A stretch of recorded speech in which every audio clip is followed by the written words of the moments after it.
మీరు చెప్పండి, సేవకులు తెలుగు రాష్ట్రాల్లో ఎంతమంది ఉంటుంటారండి? చాలా మంది ఉంటారు కదా. వరాల మాట పక్కన పెడితే విశ్వాసం ఎక్కడైనా ఒకటేనా కాదా?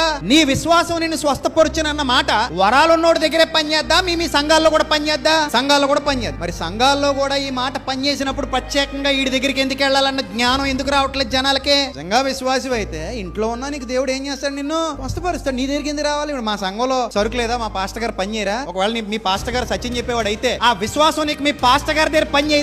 మరి పాస్టర్ గారు అందరూ ఎందుకు బోధించట్లేదు? ఇది గారడీలు చేసేవాళ్ళు, జిమ్మిక్కులు చేసేవాళ్ళు, ట్రిమిక్కులు చేసేవాళ్ళ దగ్గరికి ఎందుకు వెళ్ళనిస్తున్నారు సంఘస్థుల్ని? పాస్టర్ గారు అడగాలి కదా, ఏమ్మా నువ్వు ఎక్కడికి పోయావు? పలానా చోటకి వెళ్ళానండి, 7 వారాలు రమ్మన్నారండి. మరి ఇది ఏంటిది? సంఘం కాదా? ఇక్కడ ఉన్న యేసుక్రీస్తు కాదా? నేను సేవకుని కాదా? నేను బోధించేది బైబిల్ కాదా? అంటే అతని దగ్గర వరం ఉందటండి. మరి వరం ఉన్నోడి దగ్గర మళ్ళీ విశ్వాసం ఉండాలంటాడేటి? టక్ టక్ టక్ ఇచ్చేయాలి కదా. అవి ఎవడటండి? విశ్వాసం ఉండాలటండి. ఆ విశ్వాసం మరి ఇక్కడ పనిచేయదటండి. అక్కడికి వెళ్తేనే పనిచేద్దటండి. అసలు క్లారిటీ ఉందా మీకు? నేను అడిగే క్వశ్చన్ అర్థమైందా? అర్థమైతే ఎవడో మోసపోడు.